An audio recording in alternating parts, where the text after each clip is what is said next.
Hey guys, Mr. Foreman again. Hope you're having a great day. Hope you had a good weekend. I really enjoyed my dinner Sunday night. Yesterday's treatment wasn't so much fun, but hey, better than the alternative, which is dropping over. Guys, the majority of you still haven't bothered to do your reading inventory. A couple of you did do them yesterday. Thank you very much. You got 90 for yesterday. It was late. Those of you who haven't done it yet, I'm taking 5 points off every day until you do it. If you don't do it by this Friday, it's a 0. It has to be done before you can continue, and you can't pass the class if we don't do it. It's that simple.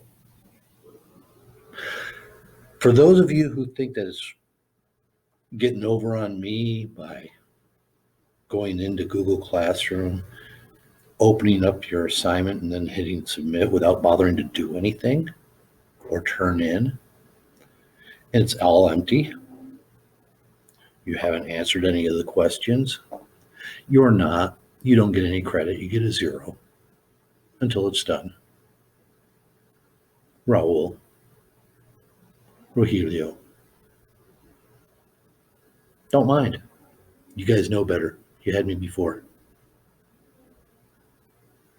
I'm not even going to count it as being for your attendance grade because that didn't do it. You didn't do anything.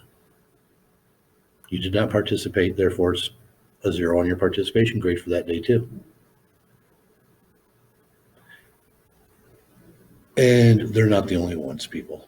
Those are just a couple of the names, and I have more than one Raul, and I have more than one Rogelio, so unless you're that person, you don't know who I'm talking to. All right, so chapter 8 on Rumblefish. We were watching the motorcycle boy play pool. Didn't exactly know where we were or how we got there, but I knew how long we'd been there, forever. The place was smoky and dark and full of black people. This didn't bother me, and it didn't seem to bother Steve either. Steve and me were sitting in a booth. The table was scarred, and the plastic covering on the seat was ripped and leaking cotton junk. Steve was adding to the carving on the table. He was writing a word I didn't even know he knew. My, said the guy who was playing the motorcycle boy. Ain't he fine? The motorcycle boy was winning. He walked around the table measuring his shot. In the dim, smoky light, he looked like a painting. Yeah, I said, and I'm going to look just like him. The black cat paused and looked me over. No, you ain't, baby. That cat is a prince, man. He is royalty in exile. You ain't never going to look like that. What do you know? I muttered. I was tired. Pass me the wine, Steve said. There ain't any more. That, he said, is the most depressing thing I have ever heard. The motorcycle boy won the game, and they started in on another. Isn't there anything he can't do? Steve grumbled. He dropped his head on the table and held it onto the edges like he was trying to keep it from spinning around. I leaned my head back and closed my eyes for a second. When I opened them, the motorcycle boy was gone. It occurred to me that this wasn't a particularly cool place to be if he wasn't there. Come on, I said and shook Steve. Let's go. He staggered out with me. It was dark, really dark. There wasn't any lights or people or very little noise. That was kind of spooky, like things were whispering around in the dark. I'm going to be sick again, Steve said. He had already puked twice that night. Now you ain't, I said. You haven't drunk enough. Whatever you say. The night air was sobering him up some. He looked around. Where are we? Where's the living legend? He must have took off, I said. It wasn't any more than I expected. He probably forgot we were with him. I could feel the hairs of my neck start to bristle like a dog's. Hell, I said, where'd everybody go? We started moving down the street. I wasn't sure about where we were, but it seemed like we ought to be going toward the river. I had a good sense of direction. I was usually right about what direction to go in. How come we're walking down the middle of the street? Steve asked after a few minutes. Safer, I said. I guess he thought we should be trotting down the sidewalk when God knows what was waiting in the doorways. Sometimes Steve was really dumb. I kept thinking I saw something moving out of the corner of my eye, but every time I turned around, it was just a shadow lying black against a doorway or an alley. I started through the alleys looking for shortcuts. I thought we were sticking to the street, Steve whispered. I didn't know why he was whispering, but it wasn't a bad idea. I'm in a hurry. Well, if you're scared, I guess I should be terrified. I ain't scared. Being in a hurry don't mean you're scared. I don't like creepy, empty places. That ain't being scared. Steve mumbled something that sounded like the same thing, but I didn't want to stop and argue with him. Hey, slow down, will you? He called. I slowed down, all right. I stopped. Two live shadows stepped out of the dark ones to block the alley. One was white, one was black. The black had something in his hand that looked like a tire tool. Actually, it was a relief to see them. I was almost glad to see anybody. Steve said, "Oh God, we're dead," in a sing-song voice. He was absolutely frozen. I wasn't counting on any help from him. I just stood there gauging the distances, the numbers, the weapons, like the motorcycle boy had taught me to a long time ago when there were gangs. You got any bread? Said the white guy. Like he wasn't going to kill us if we had.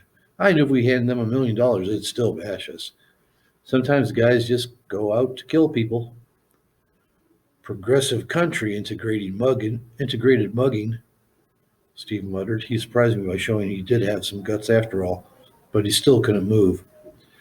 I thought about a lot of things. Patty should really be sorry now, and Coach Ryan bragging that he knew me when. I pictured my father at my funeral saying, "What a strange way to die." And my mother living in a treehouse with an artist. She wouldn't even know. I thought about how everybody at Benny's would think it was cool that I went down fighting just like some of the old gang members had. The last guy who was killed in the gang fights was a Packer. He had been 15. 15 had seemed really old then. Now it didn't seem too old since I wasn't going to see 15 myself. Since Steve had said something, I had to say something, even though I couldn't think of anything besides bug off. Now, here's a funny thing that happened to me. I swear it's the truth. I don't exactly remember what happened next. Steve told me later that I turned around and looked at him for a second, like I was thinking of running. That was when the black guy clipped me across the head. I can't for the life of me think why I was so slow. Maybe it was the booze, but the next thing I remember, I was floating around up in the air above the alley, looking down at all three of them. It was a weird feeling just floating up there, not feeling a thing, like watching a movie. I saw Steve, who just stood there like a steer waiting to be slaughtered, and the white guy who was acting like he was bored out of his mind, and the black guy who casually glanced across to Steve and said, "Killed him. Better get this one too." And then I saw my body laying there on the alley floor. It wasn't a bit like seeing yourself in the mirror. I can't tell you what it was like. All of a sudden, it seemed like I bobbed a little higher, and I knew I had to get back to my body where I belonged. I wanted back there like I'd never wanted anything. And then I was back because my head was hurting worse than anything had ever hurt me before, and the place smelled like a toilet. I couldn't move, even though I kept thinking I had to get up or they'd kill Steve. But I couldn't even open my eyes. I was hearing all kinds of noises, swearing and thumps like people were being clubbed to death, and Steve screaming, "They killed him!" Even though I was glad he was still alive, I wish he wouldn't yell. Noises went right through my head like knives. Somebody pulled me up, and I was half sitting, half leaning against him. He ain't dead. It was the motorcycle boy. I would know his voice anywhere. He had a funny voice for somebody as big as he was, kind of toneless, light and cold. "He ain't dead," he repeated, sounding more surprised that he was glad about it than anything else, like it had never occurred to him that he loved me. He had settled back, me against his shoulder, and I heard the sound of a match being struck. He was smoking a cigarette, and I wanted one myself, but I still couldn't move. A harsh, breathing kind of sound kept rasping in my ears until the motorcycle boy said, "Will you stop that crying?" And Steve said, "Will you go to hell?" Everything was quiet except for street noises somewhere, the sound of rats scratching around, the alley cats fighting a block over. "What a funny situation," said the motorcycle boy after a long silence. "I wonder what I'm doing here, holding my half-dead brother, surrounded by bricks and cement and rats." Steve didn't say anything, maybe because the motorcycle boy wasn't talking to him. Although, I suppose it's as good a place to be as any. There weren't so many walls in California, but if you're used to the walls, all that air can give you the creeps. Motorcycle boy kept talking on, but I couldn't adjust my mind to what he was saying, couldn't understand it at all. It was like stepping from solid ground onto a roller coaster, and while I was still puzzling over one thing, he had gone on to something else. Shut up, will you? Steve finally cried. He sounded worse scared than when he thought we were going to be killed. I don't want to hear it. Maybe Steve had understood the words. I don't know, but I understood something behind the words. For some reason or other, the motorcycle boy was alone, more alone than I would ever be, than I could ever imagine being. He was living in a glass bubble and watching the world from it. It was almost like being alone, hearing him, and I tried to shake off the feeling. I moved my head, and the pain knocked me out. He was still talking when I came to again. Nothing had changed. We were still in the alley, only I could feel morning coming on. I was so cold. I never got cold. I was cold, frozen stiff, unable to move, trying to hear the motorcycle boy's empty voice. He was saying that nothing in his life had surprised him so much as the fact that there were people who rode motorcycles in packs.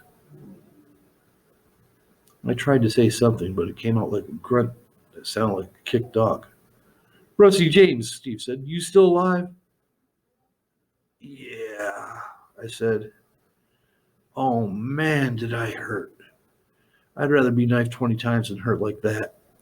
I sat up straight, leaning back against the wall, watching things go in and out of focus. The motorcycle boy sat beside me. We had on almost the same outfit. I always got his clothes when he outgrew them, but they never looked the same on me. We each had on a white t-shirt and black leather jacket and blue jeans. I was wearing tennis shoes, he was wearing boots. Our hair was a color of red that I've never seen on anybody else, and our eyes were like the same color at least. And people never even took us for brothers. What happened to those guys that jumped us? I asked. He clobbered them, Steve said. He didn't sound grateful. Bashed one of them really good. The other one took off.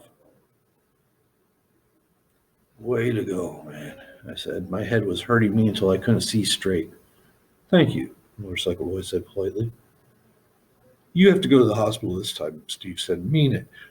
Shoot, I said, back when the rumbles was going on. Will you shut up about that? Steve screamed at me, not caring if the noise almost knocked me out. The rumbles, the gang, that garbage. It wasn't anything. It wasn't anything like you think it was. It was just a bunch of punks trying killing each other. You don't know nothing about it. I whispered. I didn't have the strength to do anything else. Steve turned to the motorcycle boy. You tell him. Tell him it wasn't anything. It wasn't anything, the motorcycle boy said. See, Steve said triumphantly. See? You were president, I said. You must have thought it was something. It was fun at first. Then it got to be a big bore. I managed to get the credit for ending the rumble simply because everybody knew I thought they were a big bore. They were going to end anyway. Too many people doing dope. Don't say it was fun, Steve said. It wasn't fun. You can't say it was fun. Oh, I was speaking from personal experience, the motorcycle boy said. I must admit that most of them didn't think it was fun. Most of them were terrified when we had a fight. Blind terror in a fight can easily pass for courage. It was something, I whispered. I felt so tired and sick and sore that I almost wished I was dead. There was something about it I remember. A lot of them felt that way, apparently. Yeah, Steve said to me, you are just stupid enough to have enjoyed it. Well, remember, said the motorcycle boy, loyalty is his only vice. About 5 minutes of silence, the motorcycle boy said, woke up again. Apparently, it is essential to some people to belong anywhere. That was what scared me, what was scaring Steve, and what would scare anybody who came into direct contact with the motorcycle boy. He didn't belong anywhere. And what was worse, he didn't want to. I wonder, Steve said wildly, why somebody hasn't taken a rifle and blown your head off. Even the most primitive societies have an innate respect for the insane, the motorcycle boy answered. I want to go home, I said dully. The motorcycle boy helped me stand up. I swayed back and forth for a second. Cheer up, kid, my brother said. Gangs will come back once they get the dope off the streets. People will persist in joining things. You'll see the gangs come back if you live that long. That's chapter 8, guys. Hope you're still enjoying the story. Sorry, I ended up taking a little bit of a break there. Yesterday really wore me out from my treatment. But we're getting there. Only 4 more chapters to go. Hey, talk to you soon. See you in Classroom, Google Classroom, and Google Hangouts for meets. I need you guys to start showing up for tutoring if you need help. I can't help you if you don't show. Be safe.